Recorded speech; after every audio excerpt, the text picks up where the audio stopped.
Well, hello, everybody. This is going to be our 22nd episode of Scale App Podcast. This is Dan Eisenberg. I suspect if you're listening to this episode, you've listened to other episodes, and you know already that Scale App Podcast is an exploration of how you grow companies. This is not about how you start companies. This is about how you grow companies, which may or may not be related to how you start them. And we've had a whole range of companies that we've hosted. I mean, that's been for me one of my sort of pleasures and benefits from doing this. I get a chance to meet. It's almost like going to, I don't know, a museum. I don't know if that's the right word, or kind of a zoo, although that doesn't sound very good, where I get to see all these different scale-up animals. All of them are big and growing, but all of them are very different from each other. We've had car washes. We've had a store of Home Depot-like, a chain of Home Depot-like stores. And we've had very techie companies such as Ketrix recently, and Maven AGI and Run AI and so on. And I have here with me today Mitesh Agrawal. Just say hello so we hear your voice, Mitesh. Thank you. Thanks, Dan. Very happy to be here. And Mitesh Agrawal is CEO and co-founder of, this is on the tech side of things, everybody, get ready. It's called Positron AI, which has been in the news very recently, at least the tech news recently, because it raised a lot of money, over $50 million. And it's nothing if not audacious. So hold on to your hats, fasten your seatbelt, because Positron AI is competing directly with, get ready, NVIDIA, the big elephant in the jungle. So we're going to be talking a lot about that, I hope. So first of all, Mitesh, just tell us, what is the pain point that you're trying to solve for, and why the hell do you think that a startup can take on this giant of a company, NVIDIA, the most valuable Yeah. company in the world? Go for it. Yeah. In terms of the pain point, the first thing to understand is even before pain point, are there applications, and anyone that you talk within the AI ecosystem, including my very biased opinions, and I do think founders tend to be biased because that's how you build a company, is by having a very strong opinion, is that there is massive use cases of AI that are coming. So this is the inference workloads that we talk about when you're using things like ChatGPT or video generation or image generation, anything that you are generating, that's the inference use case, right? That's when you're running what is called inference workload, and that's gonna grow rapidly. It is already growing, 5x year over year. Just kind of to give you an idea of actual number, this year roughly $100 billion worth of compute being spent for inference workloads. So when you hear the big numbers, like when NVIDIA announces earnings and they're on a $250 billion run rate of making money this year, that's for inference plus training. So training is already like even bigger. Like training is a much bigger number. Explain the difference in training and inference, because most of us, I think, as consumers, we've played around with the chat GPTs of the world, and Exactly. we see the inference side of it, right? Correct. Yes, you see the inference side of it.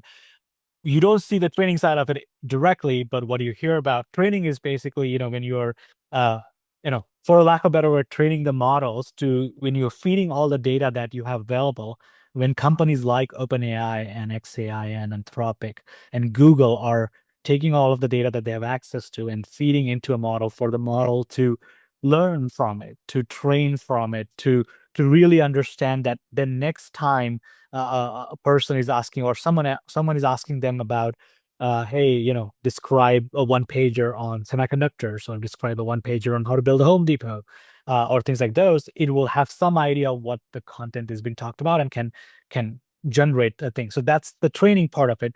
Training is actually where there is a huge amount of computation requirements today.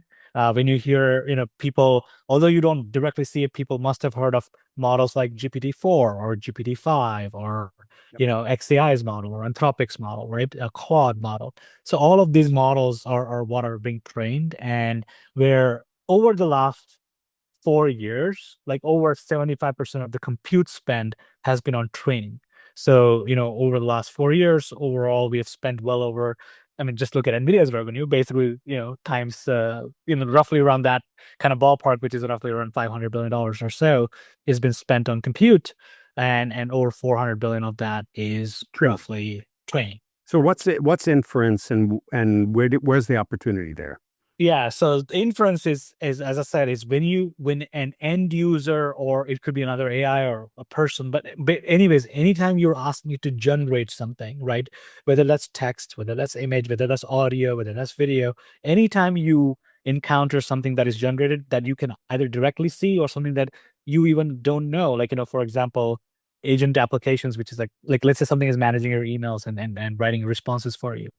You only see the end response, but there's a back and forth communicating code generation, for example, and there's a lot of steps in between. But anytime there's a generation of an output, that's inference. Well, isn't that what's going to be? I mean, it's what a lot of us see. Isn't that what's going to be the big boom in actual Correct. use? That's the thesis. That's kind of that's kind of where all the people who are in the space of artificial intelligence really believe that it's just going to continue to exponentially grow. Like, it's not even like a linear growth. We are living in an exponential growth of usage. It's like, people today associate inference with chat GPT, like so text-based chatbot usage, code generation, slightly some amounts of video generation. But if you think about today, right, like, we are not even in an era where when you go on YouTube, for example, you still search for a video rather than generate a video. So, in very soon, and we can already do this, by the way, like you and I are talking right now, Dan, on a podcast. Very soon, you don't even need to do that. You just upload your image likeness and say, create a intelligent sounding podcast between Dan and Mitesh talking about scale out of an semiconductor company.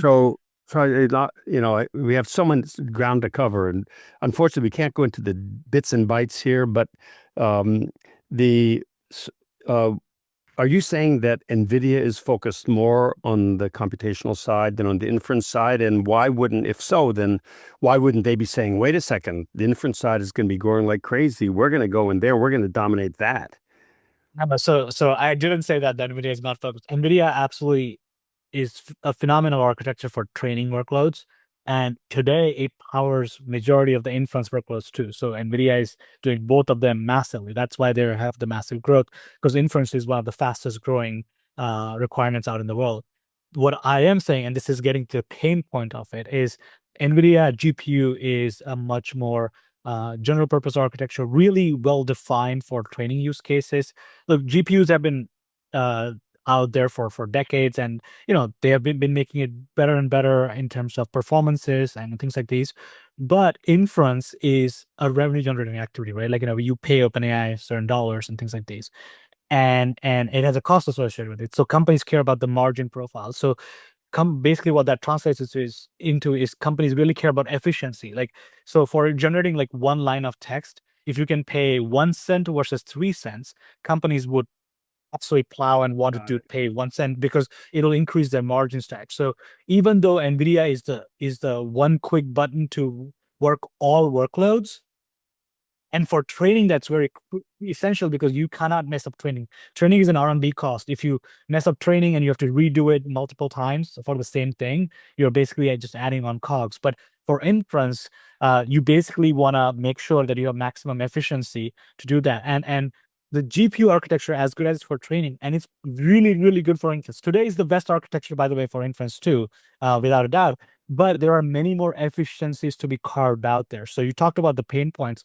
The pain points today are GPUs are this power hungry chips. So they require, massive amounts of power. You hear terms like liquid cooling, for example, where you literally need to flow water through pipes over the chips to cool them. Right. And that's a very expensive infrastructure to build out. So GPUs are very, very power hungry. And GPUs are a one-stop shop solution for all applications, which makes it great at most things, but not the best at everything. Right. Like, and that's where the pain point and opportunity for a company like Positron is in the inference market to enter and be really amazing at inference workloads, like not be great at training, not even try to tackle that market initially, but really be great at inference workloads and figure out how to be really good performance per dollar. So performance per what you're paying for the card, and performance per watt or performance per energy, such that you can really drive those benefits to the end customer. And so what that eventually leads into is lowering the cost of inference. So what you're paying per image generation, which means more people use it, which means that the exponential usage keeps on growing on. So that's really the pain point that we're going after as a company. So NVIDIA, I'm sure, knows this story really Yes, well. absolutely well. And they, I'm sure, are investing a huge amount of money and Yes. resources into solving this problem. They say, okay, fine, we got into it. We did it, started with general purpose, but now we need something that's optimized for inference. And in comes this little startup with three guys and who have the chutzpah to think that they can take on this giant. Why do you think you can do it? Yeah. So first thing, like obviously we are much more than three people, right? Like it's a whole team that is really building this, and Now. yeah, yeah, and really like that takes a village, as you said. And you're absolutely right. NVIDIA, the most valuable company on the planet, and frankly one of the smartest companies on the planet too, right? Like this is like they really are, and they understand this space better than anyone else out there. Like I cannot sit here and in good faith and say that, oh, they don't understand this kind of dynamic. Okay. No, I think like I think that the big things, like from our side of things, I'll give you two plausible answers that we think, and then the third answer, which I'm just going to give first, is like, look, that's obviously the case that NVIDIA can do this. It's the same question as why can't Google do something for every software that has ever been big, right, over the last decade or so. So like it's kind of a similar question there, but like let me try to answer you actually like true grounded answers what I think are the case. One is silicon as an industry is not it's not like you can wake up one day, decide that this is the architecture I'm going to go, and then tomorrow implement it, and the third they have a product in hand, right? Silicon requires roadmap planning. Like NVIDIA, if you look at them, they're the best at it. If you go to their conferences, which is called GTC conference every year, um, um, they have roadmap plan for the next 3, 4, 5 years, right? Like that's kind of what and 3 years is what they've announced. They have internally planned for 5 years. So silicon architecture has inertia or inertia associated with it, that once you've decided on architecture that you want to build on, you kind of stick to it, and you can, and then obviously with NVIDIA it's a proven architecture, right? The entire world buys it, and things like those.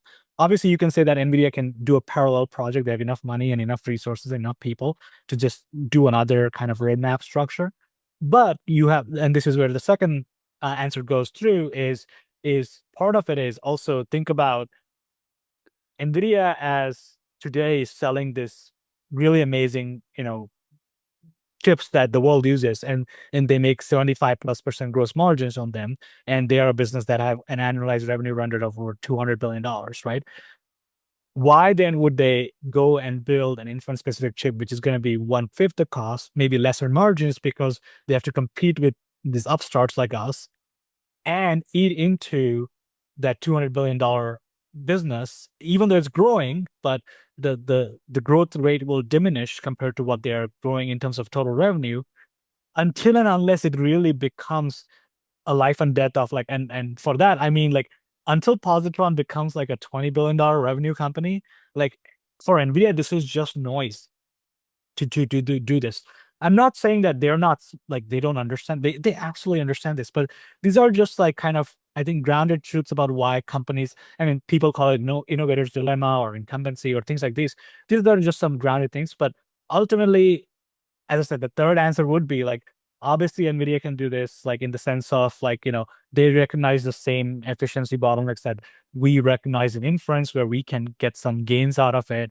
And it's not like, we are saying that we are doing some kind of new physics. This is not optical. This is not quantum. This is pure silicon physics that has been there for decades, right? So yeah, so it's a mixed answer there, but that's what I believe in. Well, it sounds like in any case, you're going to have to run really, really fast. Very fast. Yeah, exactly. And because they may catch you, but I imagine that if they catch you, you want them to catch you by buying you and not by killing you, right? One thing just I want to add is I answered it all from external purpose of why NVIDIA won't do this, or why can't they, or things like these, or where I think they fall.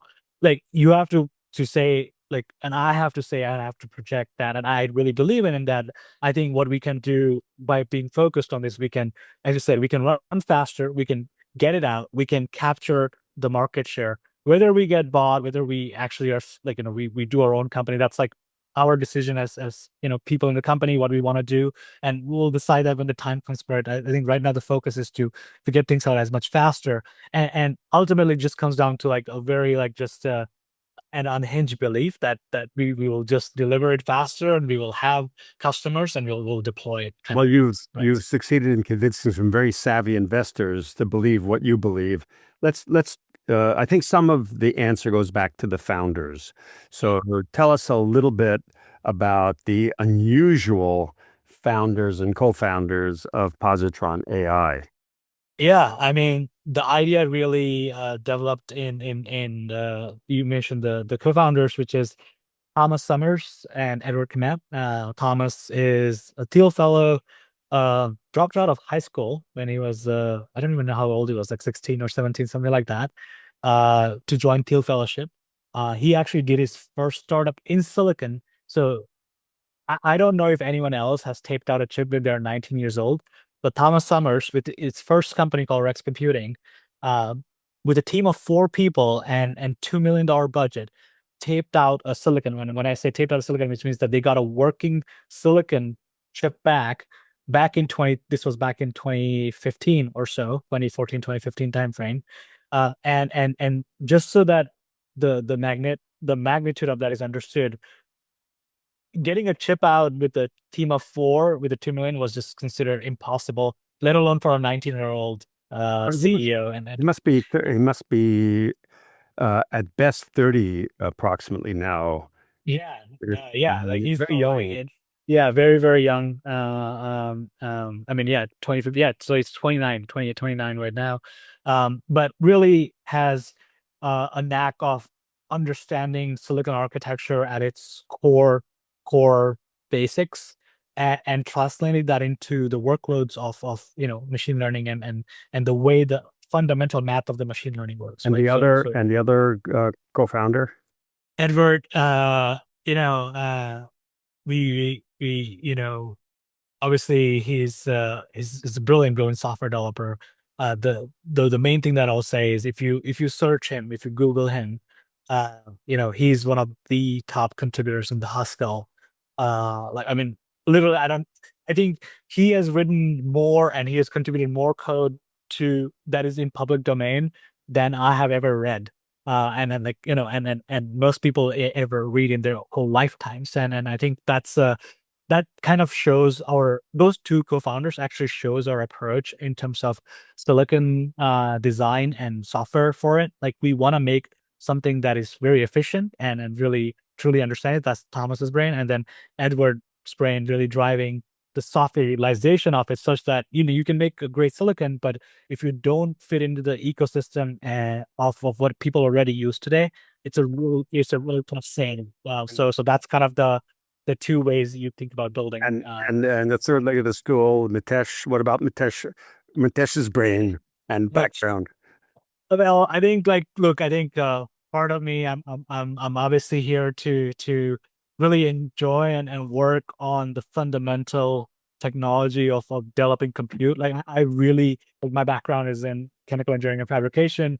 I've wanted to do this for a long, long time, and powering compute for the world, starting from few decimals of a percentage to getting to few single digit percentages to eventually to double digit percentage, will be a phenomenal, like, that's a phenomenal driving factor for me. My background, before this, I'm one of the founders and a COO of a company called Lambda, which is now a very scaled out company to use in the realms of your podcast, right? It's well over half a billion in ARR, and it's a cloud services company. It provides GPU as AI cloud services, and my kind of work. I mean, I did everything single thing. I did engineering, sales, operations, but really where I focused on was like scale out on system side. So on the technical side, really systems build out and data center deployment and build outs. And then the other part was really like focusing on growth and revenue and operations of the company. So, people hiring and revenue of the company, right? So I think we make a good team here at Positron where, principally what we really focused on when you talk about scale out, and I can go into the Positron scale out mode right now, and what we are really thinking about all the time. But basically we fundamentally really want to build products as quickly as possible, and products that actually can drive revenue for the company rather than just being a really good technology project which does not have direct implications or direct applications. So this is kind of how we really drive ourselves to look at Positron. I mean, silicon companies in the past, especially in the ASIC space, in the AI accelerator space, they've taken many years to get their first product out, 4 or 5 years. And then even when they got their product out, it took them a while to just get, any kind of use cases that are out there. Positron got our first product out within 18 months of founding of the company, and then first revenue check in the company in that 18-month time frame. And now we're actually scaling out our first generation product while simultaneously designing and working on our second generation product to come out end of next year. So let's talk about customers and the sales process. I imagine that you are heavily involved in that sales process. So tell us who the customers are. What is the sales pitch like? Because I can imagine that in theory, it's a no-brainer, but in practice, it's always there's a lot of steps. A lot of steps to get to convince the customer. Absolutely. Look, on the sales side, I think the first and foremost, this you asked about customer and names, like what we have publicly announced. Our customers are Cloudflare and ParaSail. Cloudflare is a major content distribution network company. Basically, anytime you hit a website, Cloudflare is helping you avoid malcontent coming through. And then second thing is ParaSail, which is inference as a service company. So basically, they provide tokens, to developers, to builders. Like, if you want to integrate a chatbot and you want to run it on a certain model, like a GPT-OSS or Llama model, and these are open source model names. Basically, if you want to run your chatbots on these models, you basically pay ParaSail for those text generations, basically. So those are our public customers. We have a few other customers, actually in cloud providers and in some financial trading companies and so on. So that's kind of where our customer list today is. We were just starting. Yeah. Describe a little bit of what is it that they buy initially? Because I'm sure that right at the beginning, they don't just cut a purchase order for $20 million. There's a whole process you have to go through, right? Exactly. I think so. So the main thing is what we are selling are chips and systems, right? Like what we're selling is a system built with positron chips in them that can do this inference workload. So running a chatbot, running a video model, all these models very, very efficiently, right?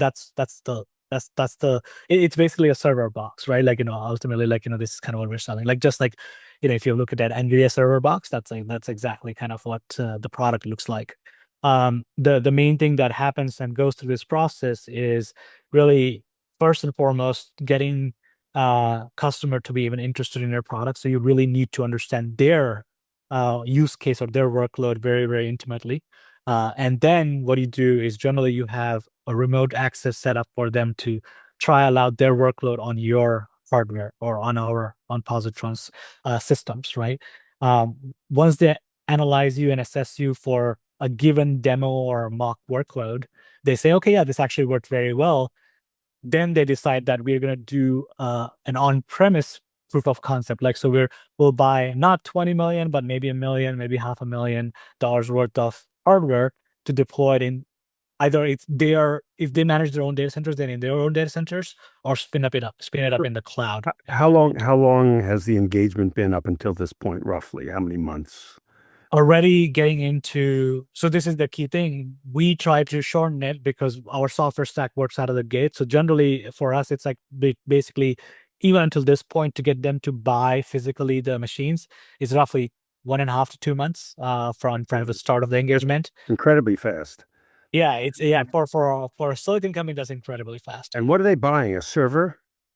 Generally, yeah, they are purchasing servers directly, or full racks of servers, like so fully built out racks with servers stacked up. So multiple of these machines fully cabled, connected, software all loaded, and then so on. So you're generally buying a rack or multiple servers, and if they're a company that is wanting to deploy it in their own data centers, that's what they buy it from us, and we ship it to their data centers, and they bring it up online, connected to their network, and then they can use it into their own.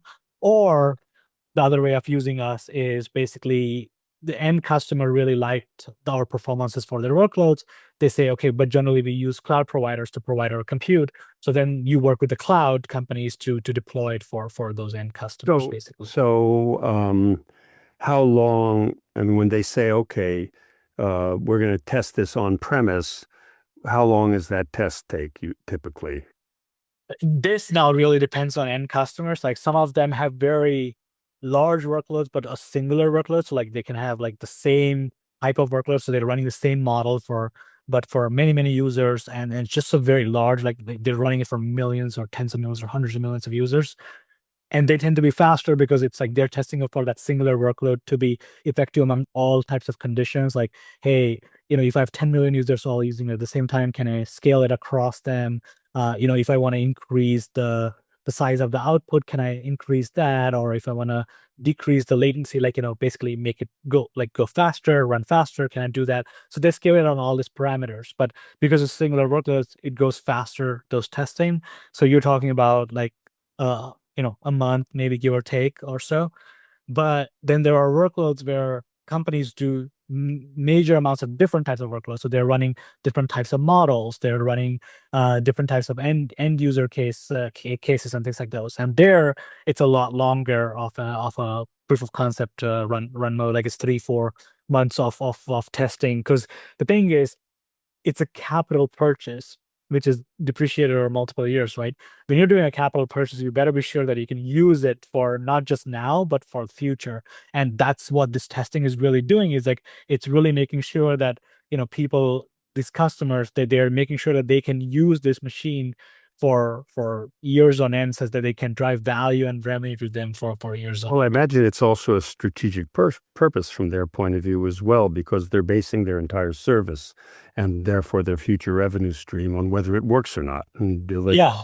right. So it's part of it is a capital decision, but part of it's also just is a strategic customer decision. Yeah, because the thing is, they better believe that, and they need to get to that belief that, like, Positron is going to be coming out with newer products that are better servicing the current products, as well as really scaling out, right? And I think that's the big belief. And this is where, as a startup, I think it's a big, you asked about scale out. I think the biggest challenge and the biggest fun is actually in convincing customers that you're going to be around in 3, 5, 10 years.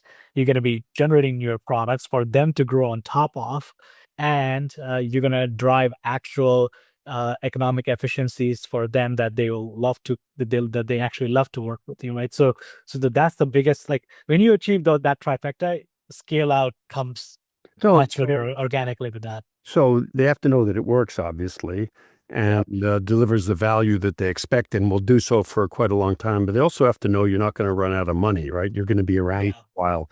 So of the huge amounts of money that you've raised so far, let's say $70 million altogether, roughly, how much of that goes to product development and technology? How much of that is going to sales and funding the sales cycle? And how much of that is to just have money at the bank to demonstrate viability? Yeah. So the answer usually depends for different companies. For us, it's actually, we are a very at least in the beginning, and so we are 2.5 years into our journey, roughly. A very R&D focused company. So a lot of that funds, like, you mentioned we raised around 75 million or so. A lot of that funds goes into what we call the R&D structure, which is like NRE costs, IP licensing costs, vendor tape out costs, like with our partners and so on, right? So over 70% of that raise goes towards really product and technology, right? That's primarily where that goes. From a sales cycle, actually, because we are selling it as a capex model, right? Like companies are buying and paying the product, and we have margins on it.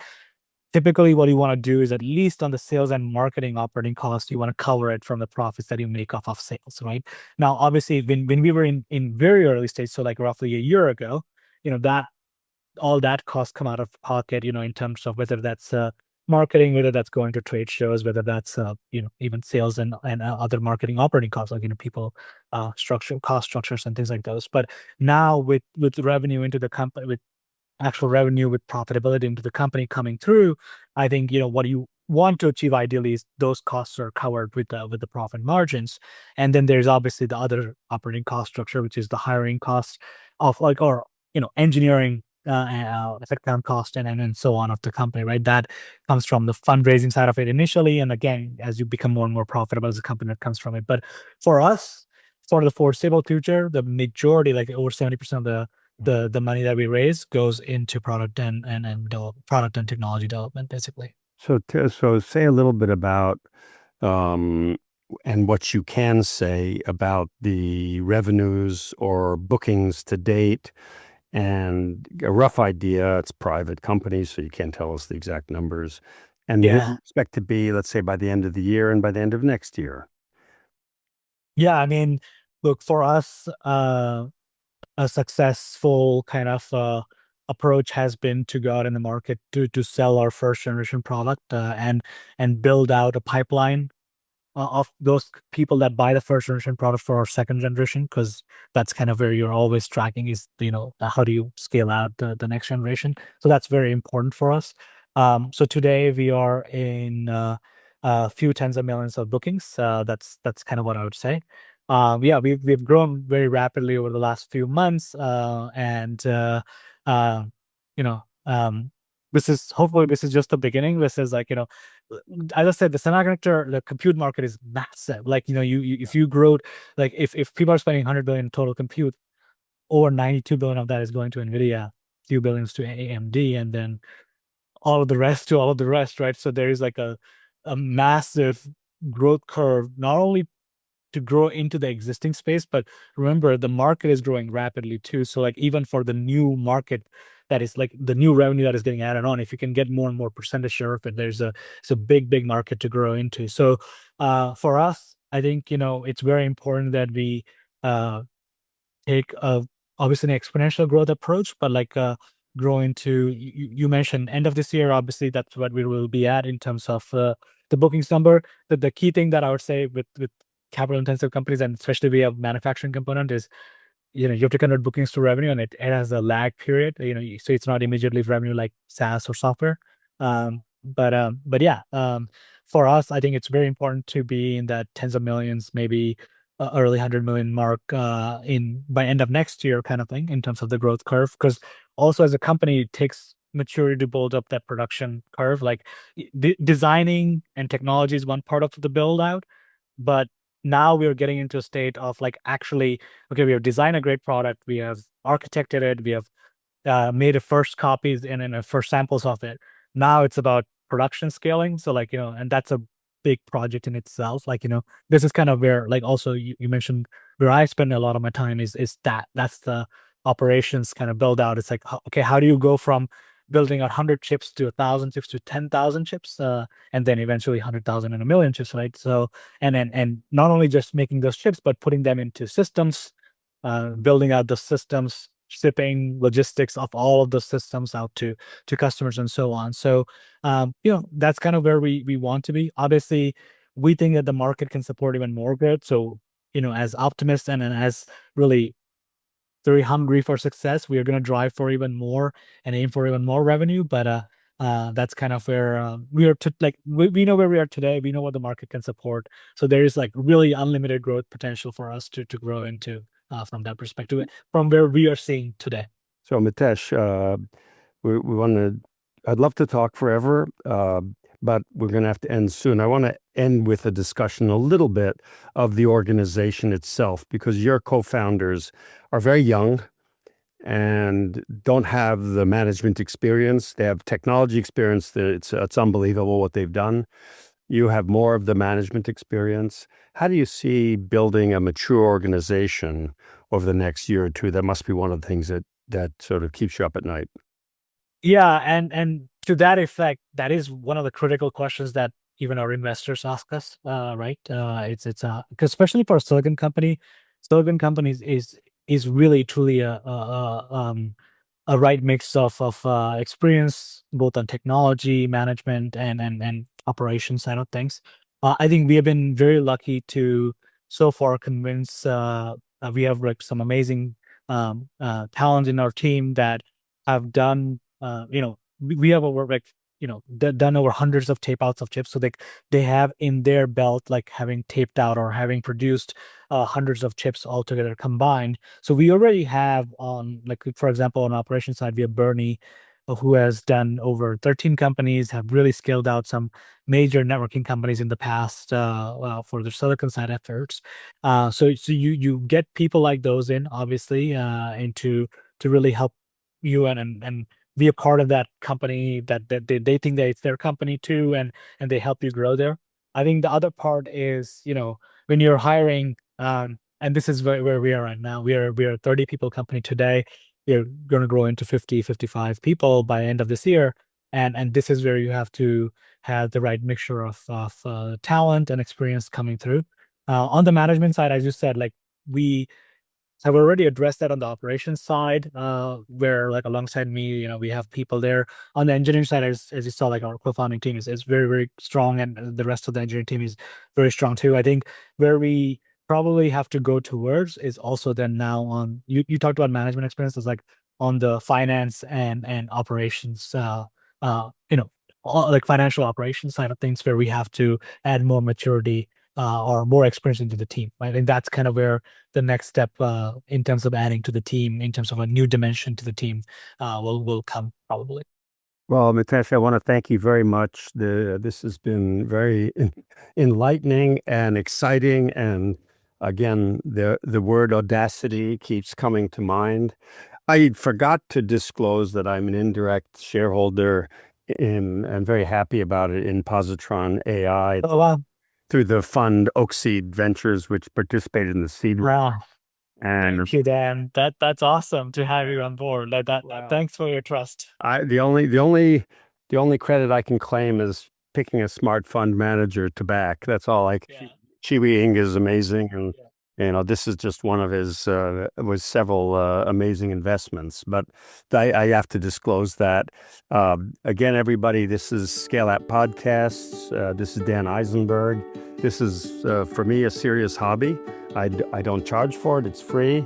And all I ask is that you listen, that you spread the word, that you learn from it, you make your comments, like it, spread it around, and keep on listening. So thank you all very much. And again, thank you, Mitesh, for sharing your valuable time with us. My pleasure, Dan, and thank you for everyone listening in.